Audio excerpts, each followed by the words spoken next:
السلام علیکم ورحمۃ اللہ وبرکاتہ۔ امید ہے کہ میری پیاری بہنیں بخیر و عافیت سے ہوگی۔ اللہ سبحانہ و تعالی تمام کو اپنے حفظ و امان میں رکھیں، خیر و عافیت سے رکھیں، آمین یا رب العالمین۔ آج کی ہماری حدیث کا ٹاپک ہے موت کو یاد کرنے اور آرزوئیں کم کرنے کا بیان۔ اللہ سبحانہ و تعالی نے فرمایا، ہر جاندار نے موت کا مزہ چکھنا ہے اور قیامت والے دن تمہیں پورا پورا بدلہ دیا جائے گا۔ پس جو دوزخ سے بچا لیا گیا اور جنت میں داخل کر دیا گیا وہ یقیناً کامیاب ہو گیا، اور دنیاوی زندگی تو صرف دھوکے کا سامان ہے۔ اسی طرح فرمایا، کوئی جاندار نہیں جانتا کہ کل کو کیا کرے گا، اور کسی جاندار کو یہ پتہ نہیں کہ وہ کون سی زمین میں مرے گا۔ اور اللہ سبحانہ وتعالیٰ نے فرمایا، پس جب ان کا وقت آ پہنچا ہے تو ایک گھڑی پیچھے ہٹ سکتے ہیں اور نہ آگے بڑھ سکتے ہیں۔ نیز فرمایا، اے ایمان والو، تمہیں تمہارے مال اور تمہاری اولاد اللہ کی یاد سے غافل نہ کر دے، اور جو ایسا کرے گا پس یہ لوگ نقصان اٹھانے والے ہیں۔ اور جو ہم نے تمہیں دیا ہے اس میں خرچ کرو، پہلے اس سے کہ تم میں سے کوئی کسی کو موت آئے اور وہ کہیں کہ اے رب، تو نے مجھے تھوڑی دنوں کی مہلت اور کیوں نہ دی کہ میں صدقہ کر لیتا اور نیکوکاروں سے ہو جاتا۔ اور جب کسی کا وقت مقرر آ جائے تو اللہ تعالیٰ ہرگز مہلت نہیں دیتا، اور اللہ تعالیٰ تمہارے عملوں سے باخبر ہے۔ اور فرمایا، اللہ تعالیٰ نے یہاں تک کہ جب ان میں سے ایک کو موت آئی تو کہا، اے میرے رب، مجھے دنیا میں واپس بھیج دے تاکہ جس کو میں چھوڑ آیا ہوں اس میں جا کر نیک عمل کروں۔ یاد رکھو، ہرگز ایسا نہیں ہوگا۔ یہ صرف ایک بات ہی ہے جسے وہ کہے گا، اور ان کے درمیان ایک آڑ ہے قیامت کے دن تک۔ پس جب سور میں پھونکا جائے گا تو اس دن ان کے درمیان کوئی رشتہ داری نہیں رہے گی اور نہ وہ ایک دوسرے کو پوچھیں گے۔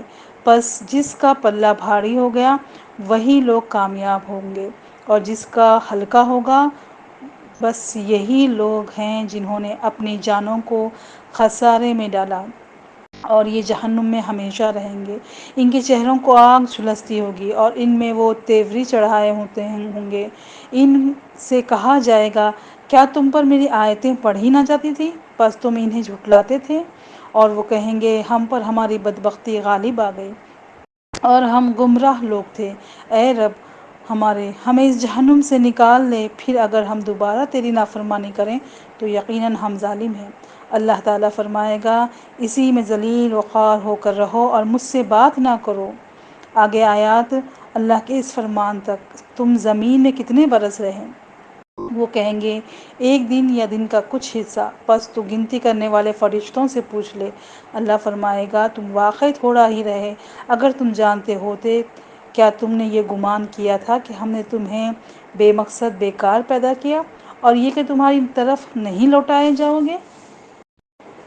اور فرمایا اللہ تعالیٰ نے، کیا ایمان والوں کے لیے وقت نہیں آیا کہ ان کے دل اللہ کی یاد میں جھک جائیں، اور اس کے لیے جو اللہ نے حق نازل فرمایا وہ ان لوگوں کی طرح نہ ہوں جنہیں پہلے کتاب دی گئی، پس ان پر زمانہ دراز ہو گیا تو ان کے دل سخت ہو گئے اور اکثر ان میں فاسق ہیں۔ اسی طرح کئی احادیث میں بھی اس کا ذکر آتا ہے۔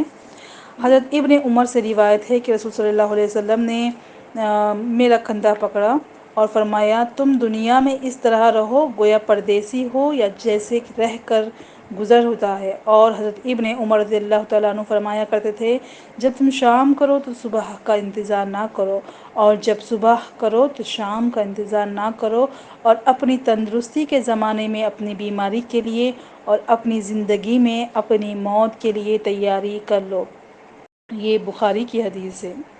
اسی طرح ایک اور حدیث میں آتا ہے کہ نبی کریم صلی اللہ علیہ وسلم نے ایک مربع شکل کا خط کھینچا، یعنی کہ لائن کھینچی، اور ایک لائن کے درمیان میں اس سے باہر نکلتا ہوا ایک اور لائن کھینچا، اور درمیانی خط کے پہلو میں چند چھوٹے چھوٹے خط یعنی کہ لائن اور کھینچے، اور فرمایا، یہ انسان ہے اور یہ خط یعنی کہ لائن اس کی موت کا ہے جو اسے کو گھیرے ہوئے ہیں، اور یہ خط جو باہر نکل رہا ہے اس کی آرزوئیں ہیں، اور یہ چھوٹے چھوٹے خط جو پہلو میں ہیں انسان کو پیش آنے والے حادثات ہیں۔ اگر ایک حادثہ اس سے خطا کر جاتا ہے تو دوسرا اسے آ دبوچتا ہے، اور اس سے جان چھوٹتی ہے کہ کوئی دوسرا اسے پکڑتا ہے۔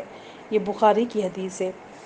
تو ان آیات سے پہلے تو ہمیں یہ پتہ چلا کہ واقعی یہ دنیا فانی ہے اور ایک متاع ہے، فریب ہے، اور اس کے بعد جو آخرت کی زندگی ہے اور اس کی نعمتیں ہیں جنہیں زوال اور فنا نہیں، لیکن ان اخروی نعمتوں کے مستحق صرف اہل ایمان ہوں گے۔ لہٰذا ہمیں اپنی زندگی میں موت کی تیاری کرنا ہے، یعنی کہ موت کی تیاری کس طرح کہ آخرت کی تیاری کرتے ہوئے کسی بھی وقت ہم غافل نہ رہیں، کیونکہ موت کا کوئی پتہ نہیں کس وقت آ جائے، اور جب آ جائیں تو اللہ ہم سے راضی رہیں۔ اور ان آیات کے بعد ان احادیث سے ہمیں یہ پتہ چلتا ہے کہ یہ زندگی جو ہماری گھری ہے وہ خواہشات میں گھری ہے، اور ان خواہشات کے پیچھے ہم لگے ہیں، ایک خواہش ہوتی نہیں کہ دوسری خواہش اس کے پیچھے آ جاتی ہے۔ تو ہمیں ان چیزوں سے غافل نہیں رہنا چاہیے۔ آرزوئیں تو کسی کی پوری نہیں ہوتی، تو کیوں انسان اس سراب کے پیچھے موت کی حقیقت سے آنکھیں موندے رکھیں، بلکہ ہمارے لیے یہی بہتر ہے کہ ہم موت کی تیاری سے کسی بھی وقت بے پرواہ نہ ہوں۔